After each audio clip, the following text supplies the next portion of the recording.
Hello and welcome back to another Southern Airs video with myself, Matt Banjoman Walker. Jett McDowell at your service with a pair of new specs. And we are here at the Brooklands Museum in Weybridge, where we've been planning to do this one for a number of years. We were last here in October of 2020 during COVID and lockdown rules. We didn't do a vlog then, even though we had done our first vlog by then. And so we decided, what the hell, why not? Let's take you around the museum and show you what it's all about. Today there is a special motorbike event, so we might get a couple of nice bikes. I just turn us round. Oh dear. We'll delete that. As you can see, it's a very busy day, but I'm sure we're going to have an absolute blast. Oh yes.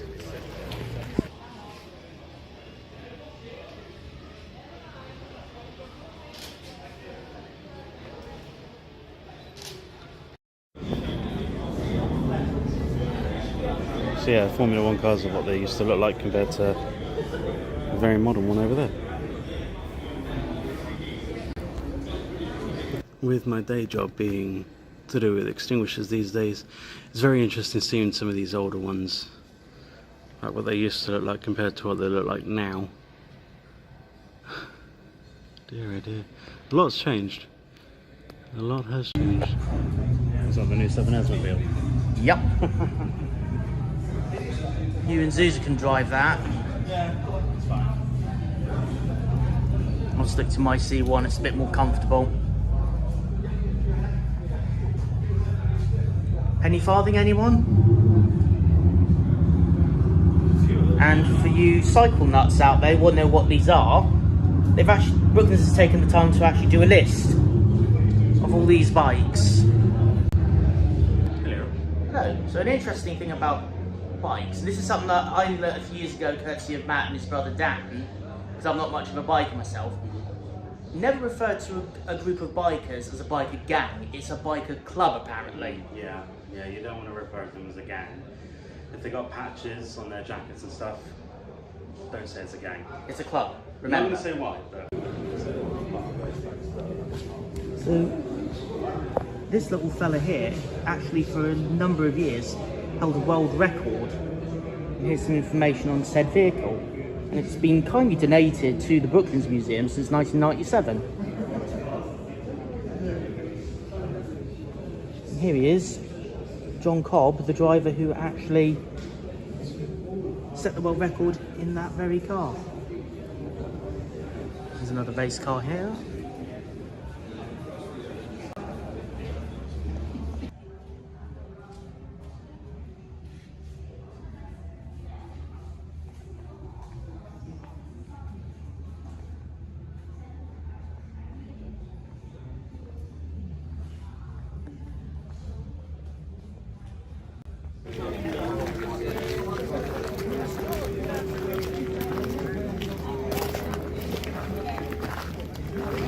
So this is the oldest vehicle in this museum, built in the 1900, the year 1900. There's not even any like speedos or anything on there, but these went to, I think, like highest of, let's see, 22 miles an hour. Not bad. Imagine getting a speeding ticket in this thing. That's hilarious. This fuselage section is of a Vickers VC-10 that used to fly for BOAC and British Airways. You're in luck. It's open. Alright, finally I get to go inside this damn thing. Interesting fact, this VC-10 actually used to be part of the British Airways collection at the RAF Museum at Cosford. It's been down here since the mid-2000s. And of course we have the mighty Concorde, but we'll get to that a little later. Well, there aren't many passenger VC-10 cabins you can get inside because most of them are all converted into RAF tankers, or the museums don't let you in them, or if they're just fuselage sections, you're lucky if you can get in the cockpits. This is the first time I've actually been in a civilian cabin version of a VC-10. But you've got RAF seats. Are they? These are RAF seats, yeah. Huh. Yeah. The seats came from the RAF. The RAF are very reluctant to let any spares go. Until they finally got rid of them. Because they're MOD property. And, yeah. Hello. Hello. Yeah. I think you have a quick look in. Oh, thank you. We can't sit down at the moment, but we'll have a... That's all right, let's wait here. Yeah, we can sit down there. Matt, you enjoying this, being inside a VC-10 cockpit? This is fantastic. It's amazing. So I'm going to jump out and let you, if you can. Yeah. So this VC-10's been set up to somewhat represent what it would have looked like in civilian service. These are old RAF VC-10 seats. But this is kind of what you would have expected on a VC-10 if you'd have flown them with British Airways prior to them retiring them. But we're now about to go see what the VC-10 would look like in military service. So the VC-10 operated from the 1960s to the early 80s in civilian use. But the RAF ones operated through to as late as 2012. And interesting fact, these seats are facing backwards because, believe it or not, it's actually safer for seats to face backwards on an aeroplane than it is for them to face forward. The only reason airlines have them facing forward is because that's basically what the passengers want. But on a military aeroplane, you do what your Sergeant Major tells you to do. This is Concorde Delta Golf, one of the pre-production Concordes. This is actually not quite a prototype, but this was, of all the prototype Concordes that never flew for British Airways, this was the one that most looked like an airliner, or was most representative of what became the airliner-based Concordes. Interesting fact, this plane never actually flew for British Airways, and it's the only Concorde in the UK that's not in either British Airways colours or the Concorde prototype livery. So it's actually kind of cool to see a Concorde painted up as they would have looked like when they entered service back in 1976. Just a shame there's no Landau Concordes in existence.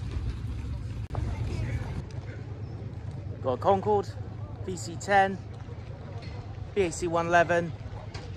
That is the last complete Vickers Vanguard, and we got another VC-10 in a Royal Flight configuration. I say we go inside and see what a Royal VC-10 looks like. Yeah, but they don't get as good a one as the one. Of course not, no. They didn't deserve it. At least they got air vents. Yeah, thank God for that, especially in some of these heat waves at the moment. So how's it feel being on a private jet, Matt? I know it's about 40 odd years old. It's unusual. It's unusual. It's very bronze and golden, very bright. It definitely shows how the other half lived. Oh yeah. There's the crest for the Sultan of Oman. And there's a kitchen area because the Sultan probably had his meals cooked fresh by his team. In fact, the Sultan of Oman's Air Force were flying the BAC 111 all the way through to 2010, I think. It's your favourite room back there. Yeah, these toilets are a lot more basic, although, hey nonny nonny, let's have a look in here, shall we? Oh, you don't get to see that on a VC-10 very often. Hey nonny nonny. Oh, wow. Over here, look at this. Oh, right by the engines and the tail fin. That is so cool. Oh, and also you got the tail, the wing over here. Wow. How cool is that? That's impressive. It really is. I always forget how tall it is, because obviously the one at Concorde as well is the same size, and it's so bloody tall. So we're going to come and have a quick look inside these aircraft. So we've got the Vanguard, which is the last surviving complete Vanguard in the world. There appears to be a Viking and a Vagrant over there, and we've obviously got where we're going next, the Vickers-Viscount, and this is a complete example of what the nose section at the Bournemouth Aviation Museum is. Well, the Aviation Museum is supposed to turn up the particles. Oh, this is going to be so cool going inside this. The Viscount was also one of the few aircraft that Britain built that actually did manage to break into the North American market. It did. So it was, yeah. So Capital Airlines was the first. So this was the first British-built aircraft to be licensed to fly internally in the US.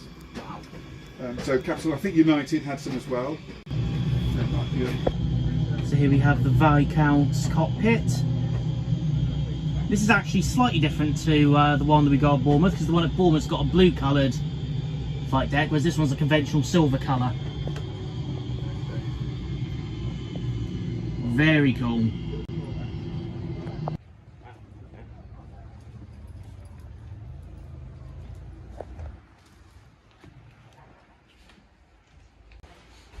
It's strange being a full-sized Vanguard, considering the only one we've ever really been on is the cockpit section in Bournemouth. Which is a flight simulator, it's not a real Vanguard. Exactly. Now I think there is a flight deck section and forward fuselage of one of these also at the Aero Park in East Midlands. Obviously this is a freighter, so he's a proper freighter cargo door.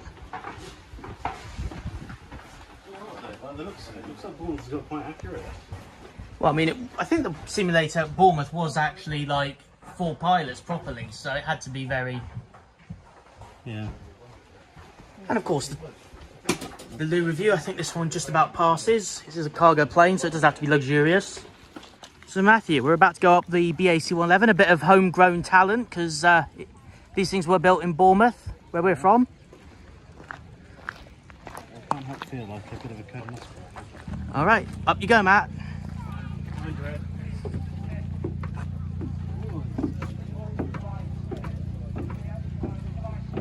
Yeah, it's not every day you get to do this.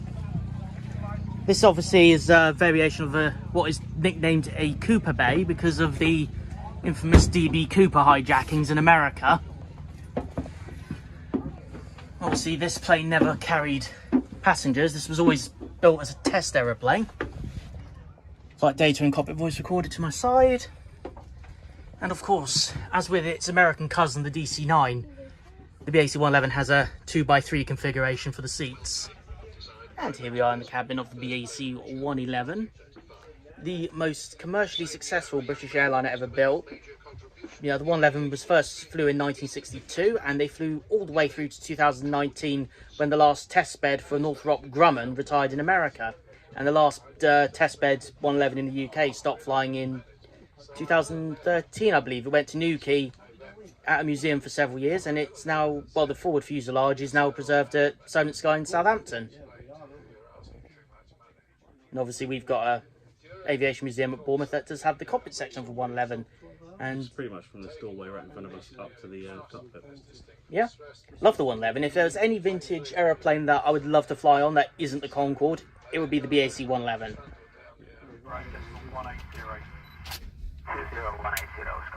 There we are, BAC 111, one of my favourite airliners of all time. And I suppose now's an interesting time to relate the story, but in 1990, so 35 years ago, as of me recording this, a BA flight from Birmingham to Malaga was just starting its flight. It was flying over Oxford when an improper repair job on the pilot's window caused it to burst out at altitude, and it partly sucked the poor captain out of the plane.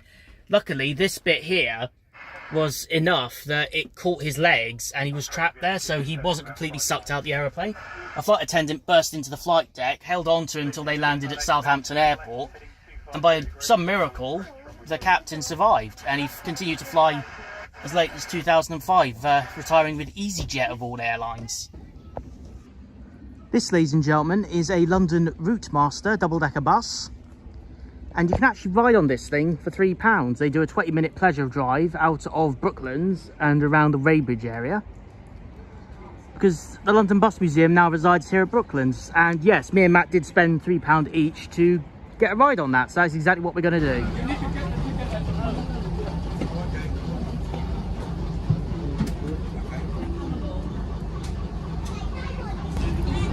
Let's go, Matthew.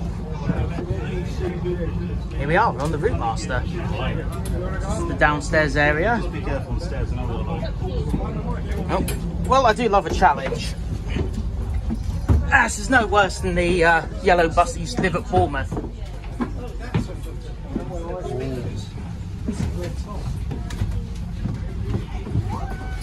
Let's do this.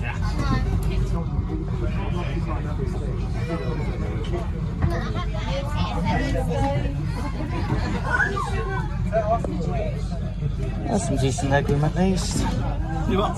I was just saying there's decent legroom at least. Better than the bus we get now.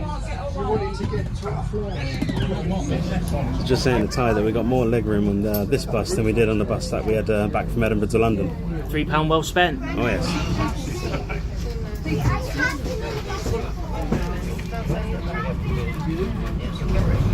This is certainly not something we get to do every day, going on an old-fashioned London bus. Looks like an old car, but that used to be part of the old racetrack.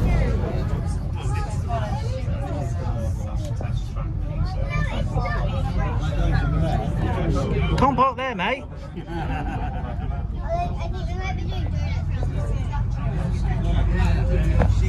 Brooklands Hotel. That'd be quite fancy, that one, wouldn't it? I dare to think how much it costs for one night in there. Oh god, yeah, no. It's a good thing I have booking.com. Oh well. We'll do a Southern Air Hotel review there one day.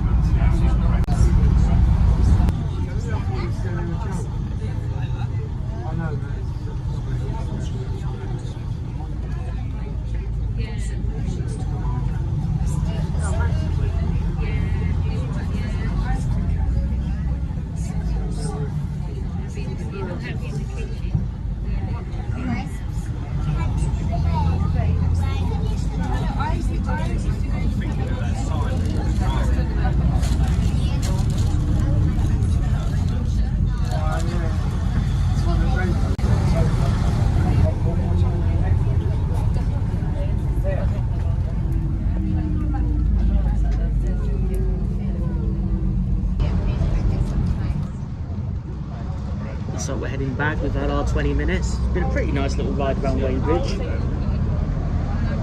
Passing some very posh houses. Yeah, I never got afford this kind of thing. No, same here.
One last look, and I think it's time we get on with the museum.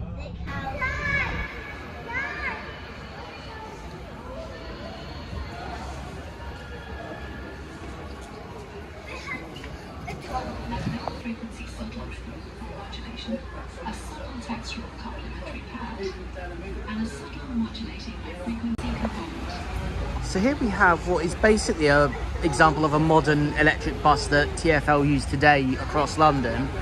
And then by way of comparison, this is what they were using back in the day. Single deckers, double deckers, you name it, everything.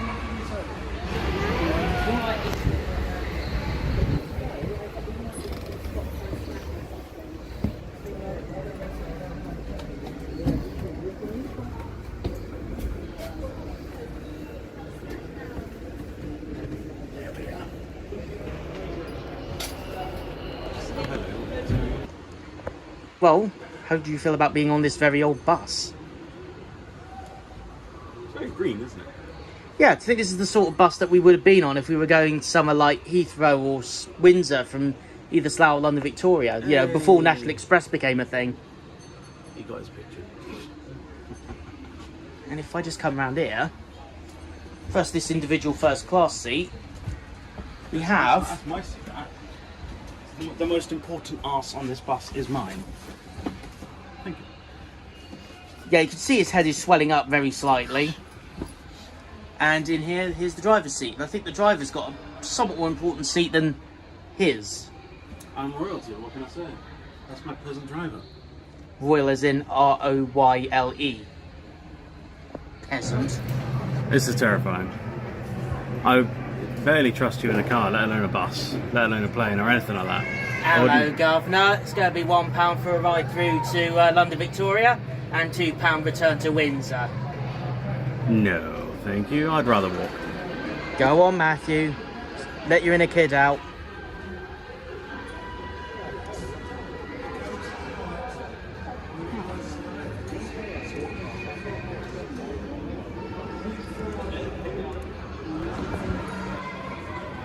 Nowadays, you just tap on, tap off with a contactless debit card or an Oyster card, but back then, everything had to be done by print, everything had to be paid by cash.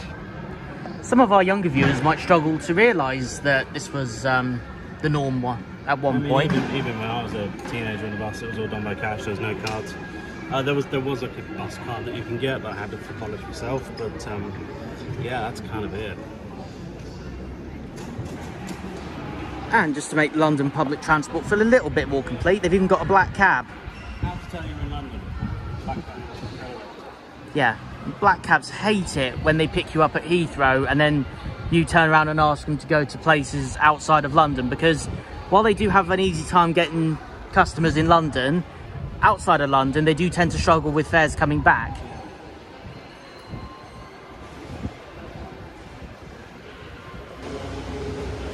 And here, ladies and gentlemen of the esteemed jury, is the one of two surviving Vickers-Wellingtons. In fact, this one is the famous Loch Ness Wellington, because it spent 50 odd years under the waters of the Loch Ness after it crashed on a training flight.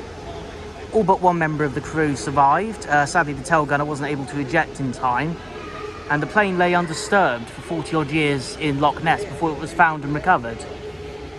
And for those who know, Barnes Wallis, who was the creative mastermind behind the Dam Busters bouncing bomb, he worked for Vickers early in World War II, and while he didn't necessarily, as per popular opinion, design the Wellington and plane itself, he is responsible for this design on the fuselage.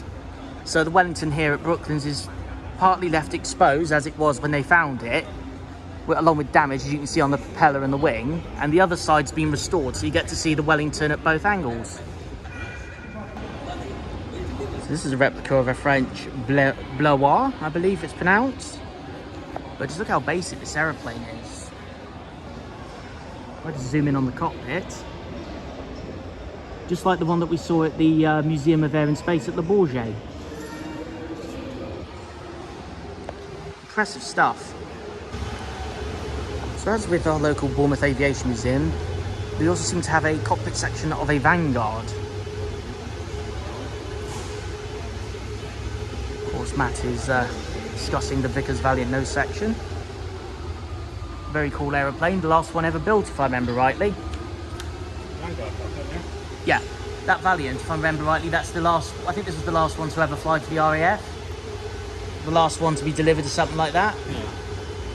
And here is the cockpit section of the Vickers Vanguard. I'm not sure if this is actually a cockpit or a simulator. I'm gonna guess it's a simulator because it's quite big. Yeah, similar to the one at Bournemouth Aviation Museum. So we've got some cool stuff over here. We got this, a Vickers Vanguard tail section in BEA livery.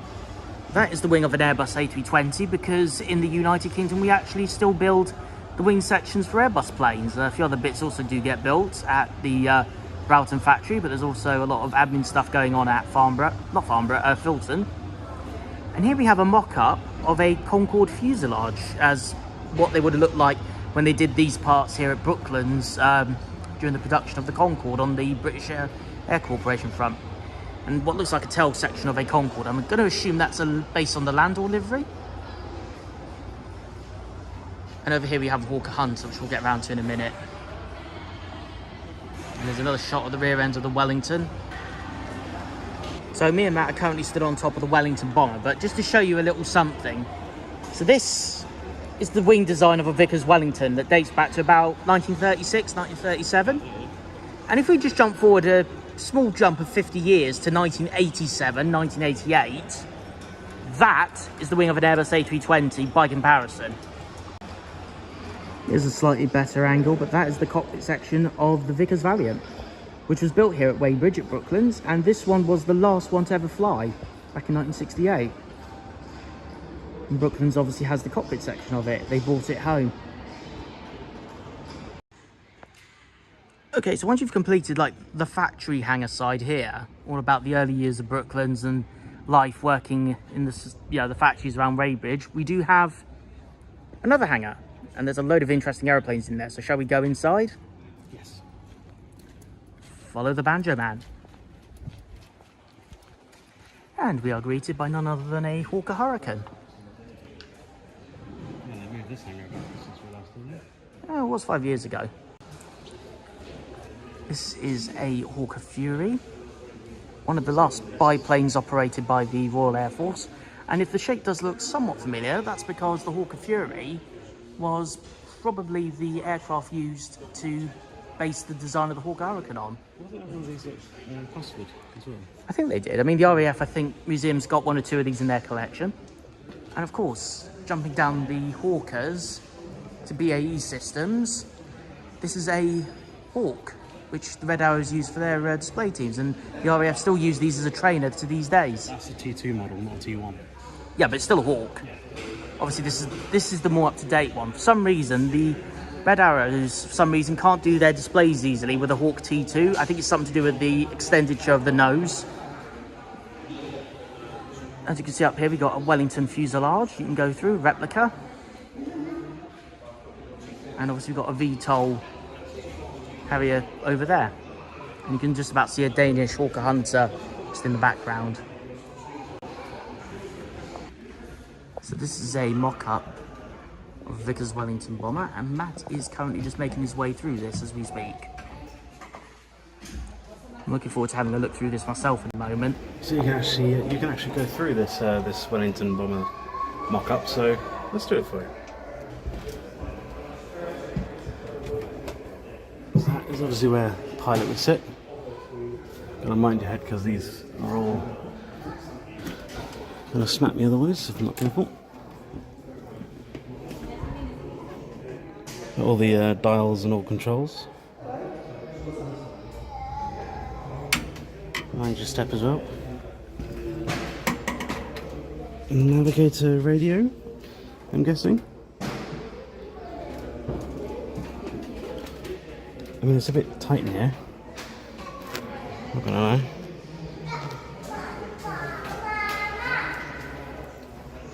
Another big step. Oxygen tanks, maybe.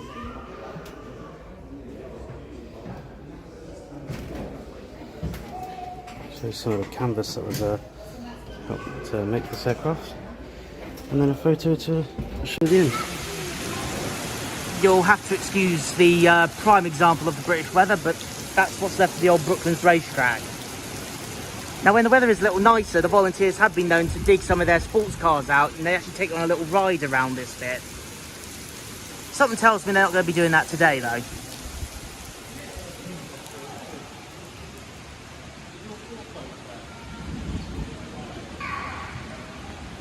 Okay, so interesting story. This Sopwith Camel here was actually a replica built in the 1970s for a TV show. However, it does contain an original 1917 engine that would have been used on Sopwith Camels of the day. While this aeroplane is unfortunately no longer airworthy, the engine is still kept running and live. So potentially they could use this aeroplane for films and TV shows and have it running for ground scenes. The same can't be said, however, for the Hurricane.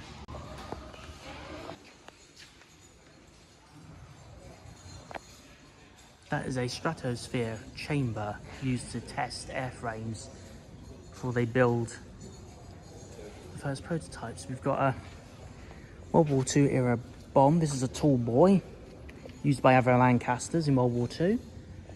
That is a Grand Slam replica. And we've got the Dam Buster upkeep bomb, and that's a highball bomb there as well. But this is the bomb as would have been designed by Sir Barnes Wallis himself of the 617 Squadron Dam Buster raids on the Great Ruhr Valley Dams. And this is the authentic remains of one of those upkeep bomb prototypes as dropped by a Vickers Wellington. Very cool. And that's a side view of the stratosphere chamber So this cockpit section is actually of a Vickers Vanguard. It was donated to the museum after the plane was scrapped, and it now sits in this strata chamber to showcase what it would be like when they were conducting a test on an airframe. Now you can see that is how big Matt is, and this is how big the strata chamber is. Like, I know.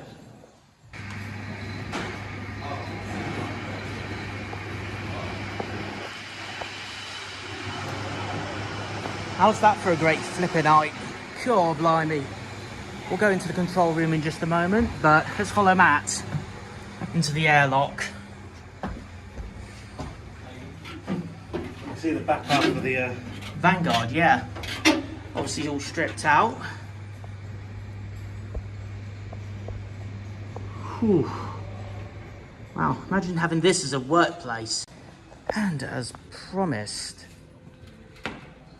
the control room. As you can see, compared to what we're used to with modern phones and computers, this is a very antiquated. Got a typewriter. Is at the top. I've worked so many overnight shifts lately that I'm not even sure what day it is. That is just so freaking cool. This is the plant room. This is just absolutely fantastic to see, considering that this building probably dates back to the early days of World War II and the 1950s. At least the 20s, 30s, maybe. And it's still here, and it's still holding all this stuff. And they probably also use this to do all their tests as well.